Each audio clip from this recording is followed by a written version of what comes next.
Hello everyone.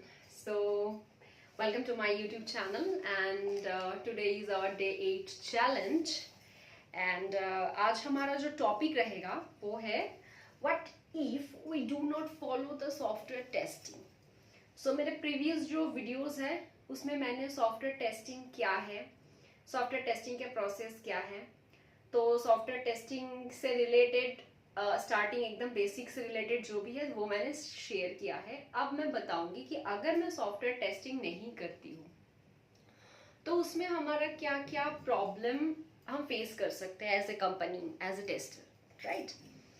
Because आप जब भी कोई सॉफ्टवेयर टेस्ट कर रहे हो, this is not only based on individual, ठीक है? अगर आप एज ए टेस्टर कोई कंपनी को रिप्रेजेंट कर रहे हो, ये आपके भी रेपुटेशन की बात हो, as well as the company का भी जो रेपुटेशन है वो भी आप पे डिपेंड करता है। So you have that responsibility, right?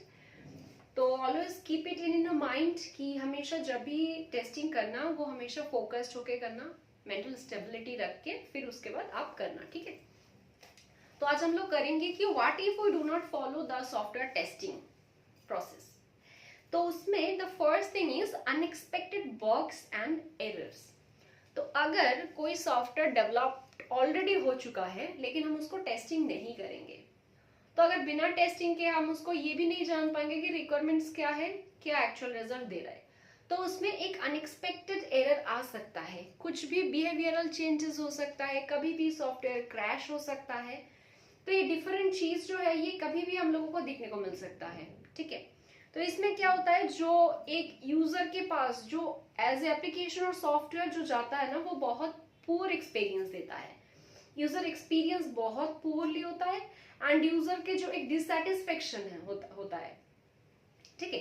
तो हमारे एज ए टेस्टर या एज ए कंपनी हमें हमेशा ये चीज ध्यान में रखना चाहिए कि जो क्लाइंट है उनके satisfaction will be the most important thing, ठीक?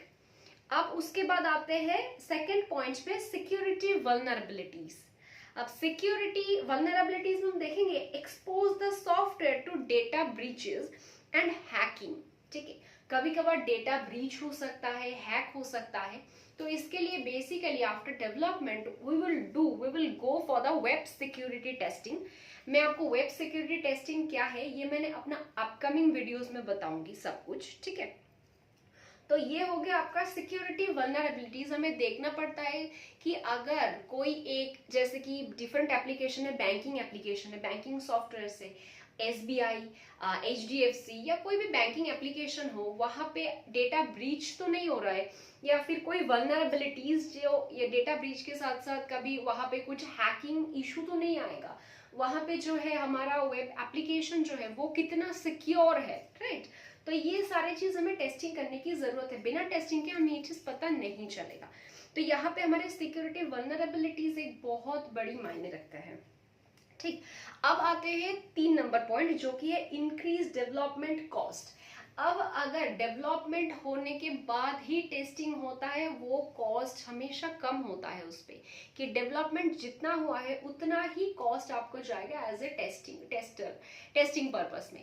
बट अगर एक सॉफ्टवेयर कंप्लीटली डेवलप हो जाते हैं उसके बाद आप डिप्लॉयमेंट होने के बाद, आई मीन डिलीवर होने के बाद, अगर उसके बाद आप उसको टेस्ट करते हो तो वो बहुत ज्यादा कॉस्ट इफेक्टिव होता है, क्योंकि अगर रिक्वायरमेंट से अकॉर्डिंग वो सॉफ्टवेयर तैयार नहीं होते हैं तो आपको प्रॉपरली रिक्वायरमेंट जो है फिर से आपको लेना पड़ेगा क्लाइंट के साइड से, फिर उसके बाद फिर उसका डिजाइनिंग फेज, देन उसका कोडिंग फेज, देन आपका टेस्टिंग फेज। तो ये करके वो जो लूप चलेगा तो वो बहुत ज्यादा टाइम कंज्यूमिंग होगा, कॉस्ट इफेक्टिव होगा। तो इसके लिए हम क्या करते हैं, एक कॉस्ट का यहाँ पे इशू आता है अगर हम सॉफ्टवेयर टेस्ट नहीं करते।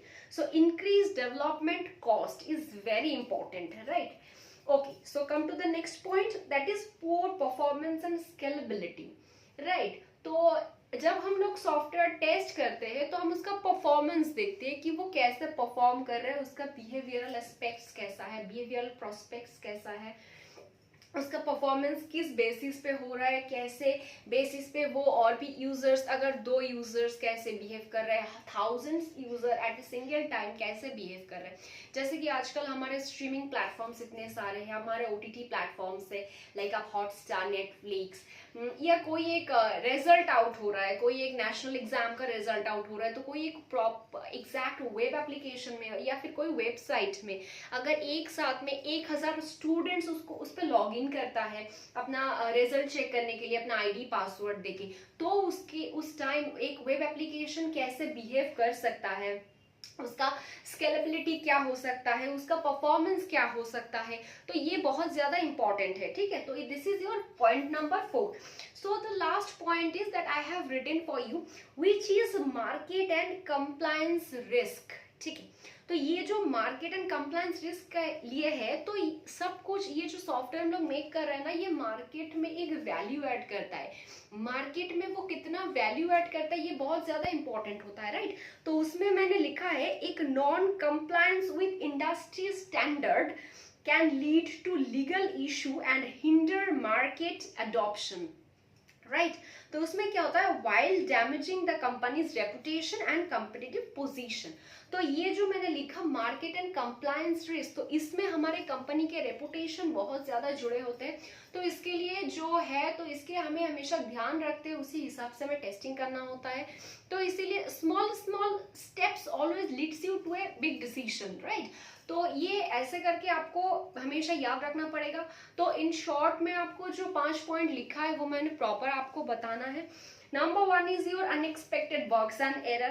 Number 2 is your security vulnerabilities. Number 3 is increased development cost. Number 4 is poor performance and scalability. And the last and most important thing is market and compliance risk.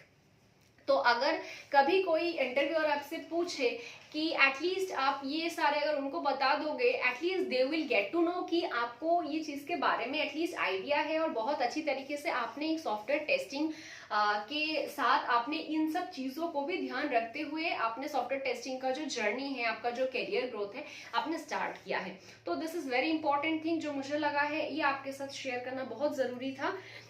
तो अगर मेरे ये जो छोटे छोटे इंसाइट्स है ये अगर आपको अच्छा लग रहा है तो मेरे चैनल को ज़रूर सब्सक्राइब करना और लाइक करना, और जो नीडी फ्रेंड्स है, फैमिलीज है, कोई भी हो जो आपके नोन हो उसके साथ आप शेयर कर सकते हैं। ठीक है, तो stay tuned with me always, क्योंकि आपका सपोर्ट बहुत इंपॉर्टेंट है मेरे लिए। तो thank you so much, have a good day.